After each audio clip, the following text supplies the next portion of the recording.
Was it seen as something that was... So it dismantled in stages. The first things that they got rid of themselves was they got rid of their powers of death penalty and stuff like that, because they said the whole point of the death penalty was that God made was supposed to be a deterrent, and now it doesn't deter, because people simply don't respect God anymore.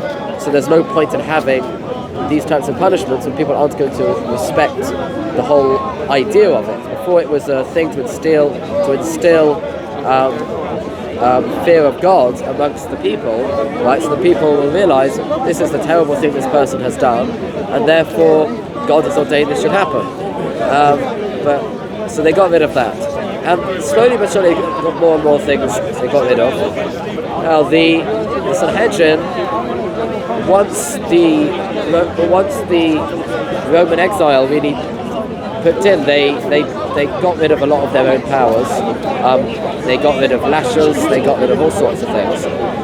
Due to the fact that they didn't have a temple, they dismantled even more institutions, until eventually there was no longer people who could form a Sanhedrin. And the reason for that is because to be a member of the Sanhedrin, you needed to have what's called Semicha.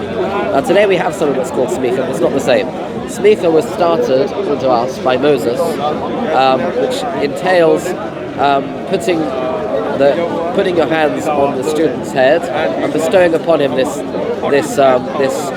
role that he's able to make certain rulings, and he'll be able to be part of the Sanhedrin.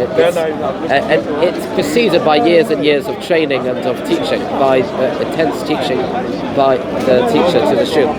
And so Moses gives that to Joshua in the book of Deuteronomy. And we believe that was an institution that continued all the way till almost the 10th century. The last people who had, but without a Semicha you can't have a Sanhedrin. So once they decided, there was no one nobody wanted to get Semicha anymore, because they thought they themselves weren't worthy of getting it, and people who had Semicha didn't want to give it to anyone because they were afraid that people weren't worthy to receive it either. So that. And in fact, you had the bizarre notion of so the last people who held Semicha at all were known as the Gaonim, and it was a whole series of heads of schools in Babylon, and for a time in Israel as well, that continued till the 10th century. And you had the last, and there's a dispute about who the last Gaon was. They continued passing down this Semicha institution throughout, and so they were issuing rulings for everyone. Why is there a dispute about who the last one was? Because the second last one, of High Gaon, decided to give Semicha and to appoint to his student Abbass Gaon. But Abbass Gaon said, I know he's given it to me, but I don't accept, because I don't think I'm worthy enough. So there's a dispute between the teacher and the student about, but practically speaking, from then on there's no... So that was around the 10th century? Yes, that was already in the 10th century, right? Or early 10th century. So sort of thereafter, there is not this. We no longer have centralised power. Consensus. We no longer have that ruling by consensus. But isn't there a danger with that, Josh? Because then what happens is you can have individual rabbis making quite, let's say, opposite rulings almost, and people saying, well, we don't have consensus, but I'd follow this guy here. So, is there not a problem with that? So the general rule is what was codified in the Mishnah in Tractate Abbass, where it says the words "Asay lecha rav," which means make for yourself a teacher. You should find a teacher, a rabbi, and stick with him, right? And follow his rulings. You shouldn't chop and change between different opinions. Yes. Right? So you shouldn't say, I'm going to be lenient by this guy and lenient by that guy and lenient by that guy as well. You shouldn't do that. Yes. Equally speaking, there are many people who say you shouldn't go stringent by this one and stringent by that one. Because I see a problem there, and the problem that I see is that with religion and with non-religion, you'll always have a certain number of people who will often have quite extreme views, and they'll almost justify anything. Right. Now, where I believe we have protection in Islam is that even if a scholar who is recognized to be a scholar says something like, it's okay to go and bomb these people or whatever, the consensus of scholarship will say it's haram, it's forbidden. Right. And therefore, you can't have a justification of following that particular scholar. So ijma, jama, the Prophet ﷺ said to us at times, especially when there's confusion, go with the ijma, go with the jama, go with the consensus, because logically it is less likely that the consensus would all get it wrong and a very small minority would get it right. So this is, I think, a very sensible approach that you had. Unfortunately, I think that you gave up in the 10th century, which I think opens up to this point what you made about, Joseph having somebody on his channel, because from my understanding, and again, this is very superficial and completely, I would say, subjective in the sense that, anecdotal, right? That there seems to be a much greater consensus amongst the practicing Orthodox Jewish community that the state cannot be formed until the second coming of, or the coming rather, not the second coming, because you don't believe in the second coming, but the coming of the Messiah. Yeah. Right? Am I wrong in that, or? Not quite. So I'll tell you something. That in the late 19th, in the 19th and 20th centuries, there were various arguments between rabbis, mainly in Europe, because this is where these ideas were kind of floating around, as to what exactly should we do to alleviate our own persecution. And there was, so you had rabbis like Rabbi Tzvi Kalisher, for example, who founded what was the Chovevei Tzion movement, which was kind of like a settling movement, which predated the Zionist movement. It was an entirely religious movement, at least to begin with, when he was head, and he held it's completely permitted, because he said that this passage in the Talmud is not actually a legal ruling, because Maimonides doesn't quote it as such. Sorry, Josh, I'm interrupting, but my point. Yeah, but I'm coming to it. No, I understand that there were. I understand that there are some rabbis who. Yeah. At the time, there were three opinions, but the middle one was the main opinion. I'm going to get to that. So that's one side. The other side was spearheaded by rabbis, mainly like the Munkat Sharov, who was. Have you ever heard of Satmar?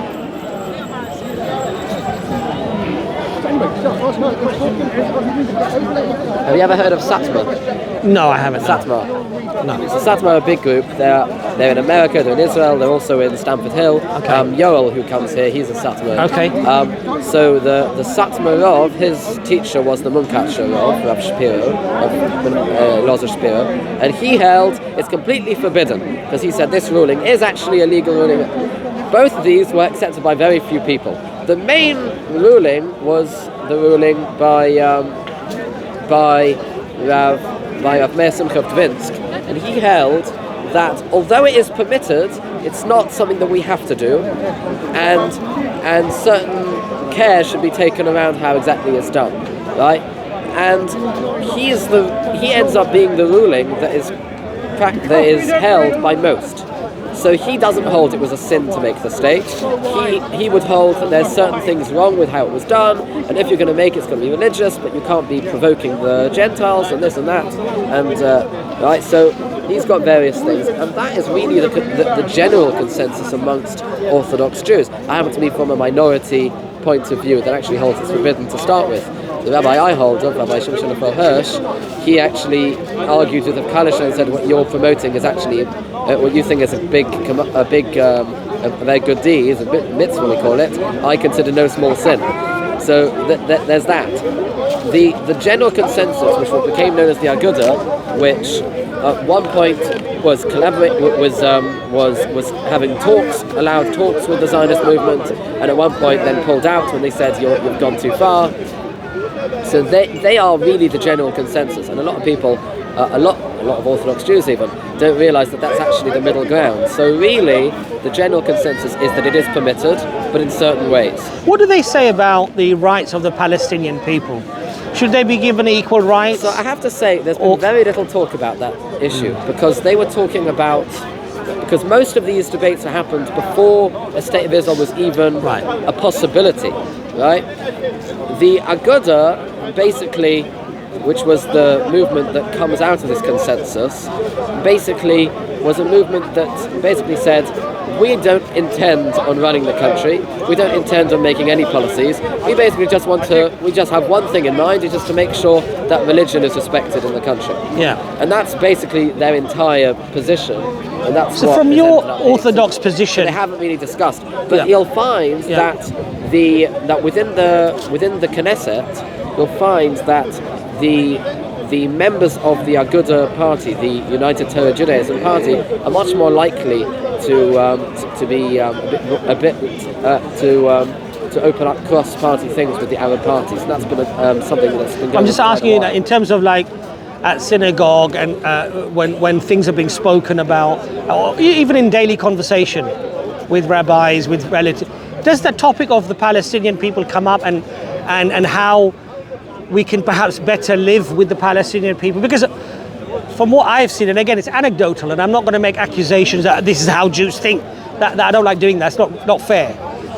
But anecdotal, they just seem like as a vermin. They're seen like as that we were there before them. They don't deserve the land, and that, to be really honest, if they get bulldoze them right out of the country, it doesn't matter. Basically, this land belongs to us. Is that the? I mean, is that? Am I wrong? Am I wrong in that? Or I think so. Okay.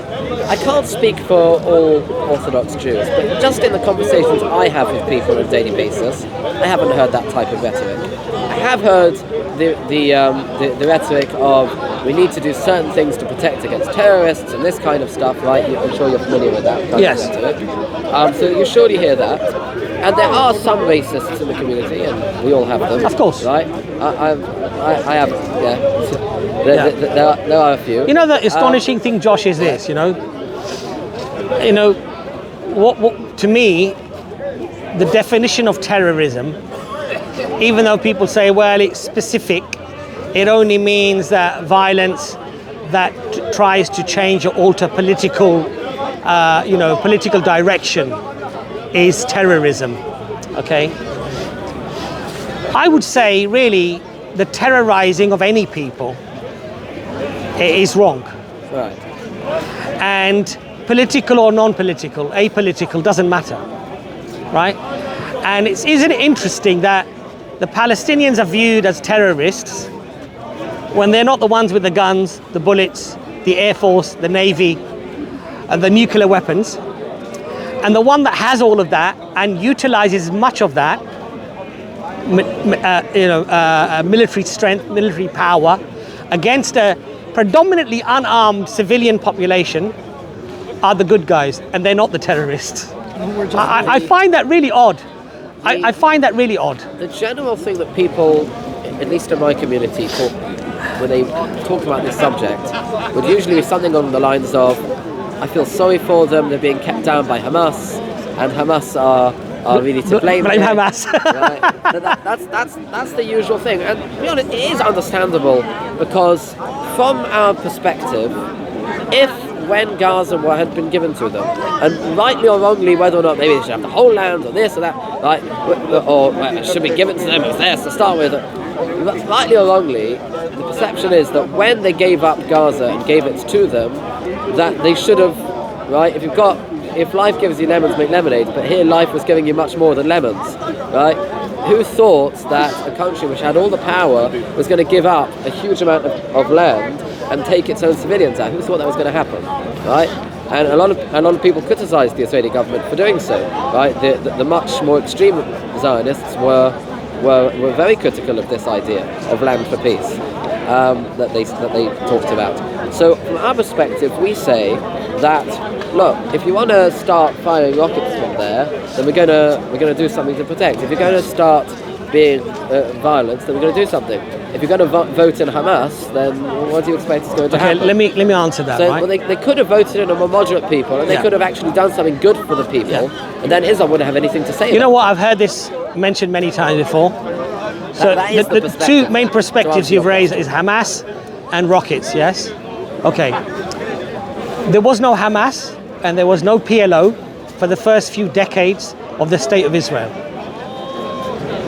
The persecution, the humiliation was there for decades before Hamas even was thought up and came into existence. That's the first thing. Yeah, that's true.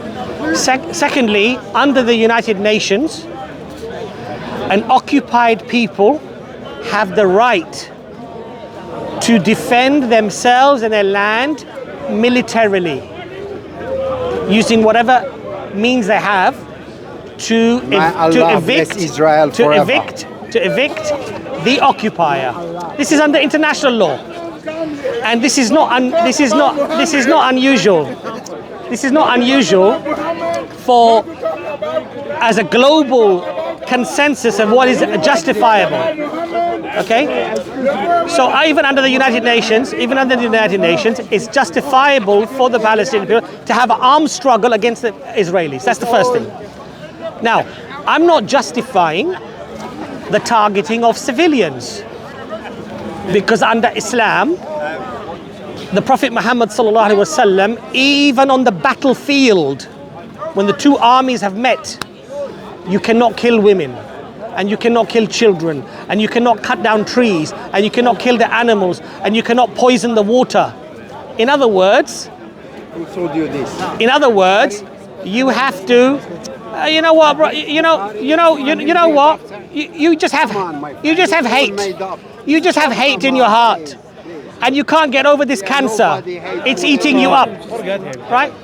These are the actual words of the Prophet Muhammad sallallahu alaihi wasallam, that you cannot do this. So even if a Muslim goes and targets a Jewish child, a Jewish woman, even a Jewish man who has nothing to do with the conflict, I would say that Islamically, from my understanding as a layperson, that the Prophet's words are very explicit, that you cannot target civilians, right? But armed struggle is even recognized by the United Nations. When an occupier occupies your land, you have the right to fight back. Now let's look at the rockets that you mentioned. This is I feel, a real either misunderstanding of what's happening or a deliberate way of orchestrating or constructing an argument to make one side feel that they are the victims, i.e. the Jews, the Israelis, and the other one is the perpetrator of violence. There were no rockets for the first so many decades of the eviction of the Palestinian people. That's the first thing. The clock of this conflict did not start with the rockets being fired. That wasn't it. My point to you is this.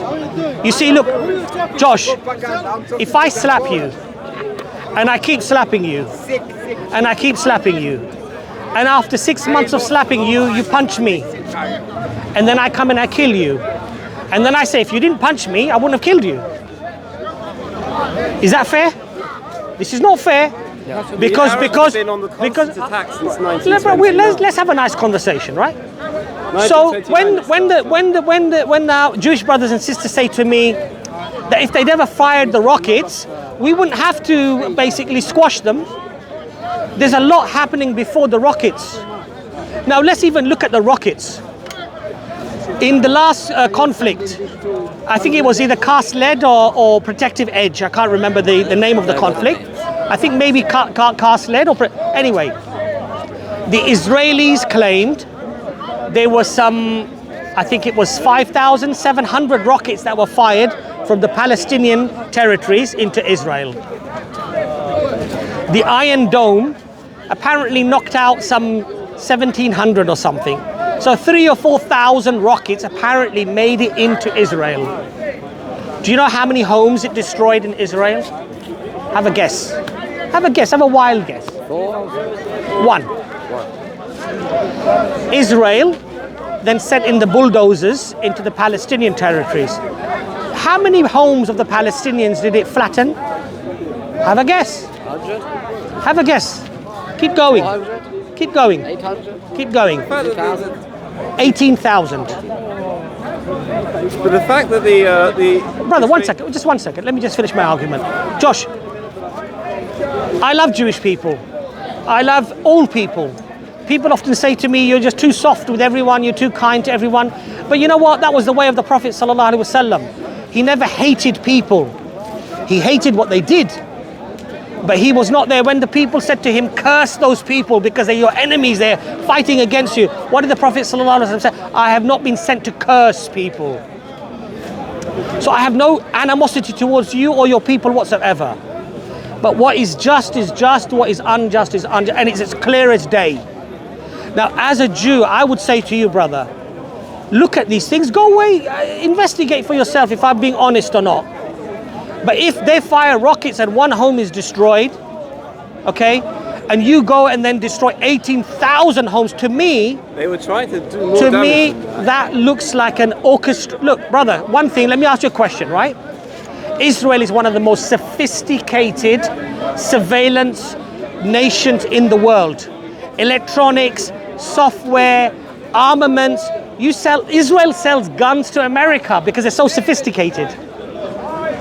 Very sophisticated. Some of the most sophisticated software comes out of Israel. The app, you know, Waze, the navigation app, miles better than Google. Who developed it? Israelis. Israelis developed it. They sold it to Google, maybe made a lot of money. Good for them. Good for them. How do all these rockets find their way into Israel, into Palestinian territories when you have an embargo? When no ship can get in, no car can get in, no truck can get in? How do thousands of rockets find their way into the Palestinian territories? It's a strip no more than what, 25 miles across? Okay, and what, 80 miles up or whatever it is, 100 miles? Yes? How do thousands of rockets find their way into the Palestinian territories? Because they allow them. Why do they allow them? Because, hey, we'll antagonize you, we'll keep the embargo going, we'll persecute you, we'll humiliate you, and now we know you will fire those rockets. I'm going to sign it. Yes? You will fire those rockets, and then we'll come and squash you. When I was We'll annihilate you. When I was a foolish young man, Yes. you know they used to have razor blades. You're still a young man. Right. Why are you? I had a razor blade which I covered with a bit of tissue paper and put in my pocket. Right. I completely forgot about it. And then sometime later, I was in a conversation with someone. I put my hand in the pocket. Guess what happened? I cut myself quite badly. If you put the biblical term, if you put a serpent in your breast, you're going to get bitten, right? If you put a razor blade in your pocket, right? The PLO, the Hezbollah, and all the other lot, all the other ones, they are a snake in the breast pocket of the Palestinians. Okay. And every time they do it, no matter where they've gone, they brought destruction upon themselves. Okay. Right? It's always the Jews, give the term, I don't know, I'm never quite happy with that term, but it's always the Jews' fault. Okay. Right? Rubbish. Right? The fact is that you have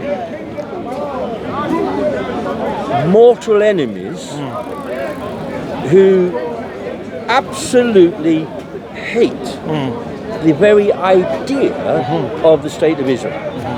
Because I'll tell you why I think that is. Yes. Because it's contrary to the theology of Islam. Okay. That, correct me if I'm wrong. Yes. That states, I will do. I will correct you very, very shortly. States, hold on. Very, very shortly. That there can only be peace. Yes. If the people of the book, that's the Jews and the Christians, Yes. are in subjection to Islam. Okay. Right? While the Jews were as they were, there was peace in the Middle East. Right? Really? Okay. But having the State of Israel established is total anathema, totally contradictory to Islamic theology. Is it really? Okay. You don't believe that? Well, I'll correct you after you finish. Right. If you just round it up, and I'll correct you. Which is why you have Because you need correcting. unreasonable Yeah. hatred Okay. for the state of Israel. Okay. Not by everyone, I'm not Okay. suggesting that at all. In fact, I would suggest that 90% of the Palestinians would... Sorry, brother. Can I ask a very question No, no. to the brothers here? No. I am North African, and my DNA test showing 20% as Jew. Brother, just Now, one second. My question is because 20% That's a diversion indigenous from within what- Israel. No, I need to correct it. I need to correct it. I'll correct So you, my don't question worry. is, I feel I am the Jewish history. It's part of my heritage. I don't like someone European to come and take it. And there's a verse in the Bible. I need you to interpret it for me because Brother, I we're in think a that's applicable conversation. To me, where it says, Brother, please, we're in a conversation. Okay. If you don't mind, you that's fine, can that's ask. You can fine. ask a He question. interrupted. No. I think I understand. feel No. I need to interrupt. But he said no. Yeah, that's But he fine. said Yeah, a lot he of stuff. interrupted what he No, was brother. One So, second, brother. Please, that's fine, that's fine. Akhi, one Yeah. second. He said some things Yeah. which I need to correct him on, Yes, which are very important. Okay. Yeah. How many years do the Jews, Christians, and Muslims live in Israel in harmony? For the reasons already stated. How many years? How many years? You could argue, but I wouldn't. I could argue it. Just say 2,000 years. Well, Muslim Islam didn't come 2,000 years ago, but it Okay. was at least 12 or 1,300 years. We're quibbling, but Now, okay, all right. since you haven't quoted For any, reasons. since you haven't quoted any academics, I will. Hold on a second. Hold on a minute, hold You- on a minute, no. hold on, No. hold on, You made a right. long statement, No, and I no, haven't no, finished. no. Excuse Hold on me. a minute, hold on a I minute. gave you. I didn't interrupt you. Right, yes, but I did not interrupt you. All right, go on. I did not interrupt you. But you've stated- Since you've quoted no academics, I will. Look at the works of Karen Armstrong, Go on. British historian, Go on. ex-nun. What does she say? Ex what? Ex-nun. Well, I would put a lot of salt with that, but carry on. You put a lot of salt with it simply because she was a nun. Okay, it just shows what sort of person you are. No, What I no, would do is I would look at her academia. Right. I would look at her experience, her level of education, and if she's wrong fundamentally on historical points, Right. I would then challenge her. Okay. I don't care whether she was In reply- But no. I haven't finished my point Okay, though. right. Right. So they lived together. Right. For over 1,000 years, Right. the Jews, the Muslims, and the Christians. peace. In peace. Because In peace. Because what? Because Islam was the dominant force in the Middle East. But they were really living in peace. As I said, Right. the only time they can have peace Yes. is when, according to Islamic theology. No. Yes. Okay. Absolutely. All right. So you said. Okay. Hold on a second. Hold on. I'll justify that. You said because- Islamic theology. Hold on a minute. Yeah. I will justify. Please do, that. please I will do. Because Please do. Islam thinks and teaches Yes. that Islam is the final word of God. Yes. And that everything should be in subjection to it. No, it doesn't. Submission. No, it is doesn't. Islam, right? Oh, give me the reference. You don't tell me that's not true. Justify your claim. Where's your reference? History. Justify your claim. You made a claim. Right. You didn't say history. Are you trying to... Hold on a second. hold You on. said Islam. Okay, right. Give me the I'm reference. no academic. Give me But the reference. Tell me something. Give me the reference. No, what reference you want? You said Islam Yes. says that they have to live under, subjugated to Islam, to Muslims. Right. Give me the reference. Right. I've heard Muslims saying that here in speakers. It doesn't matter what Muslims I've heard say. you as well, so- Give me the But hold reference.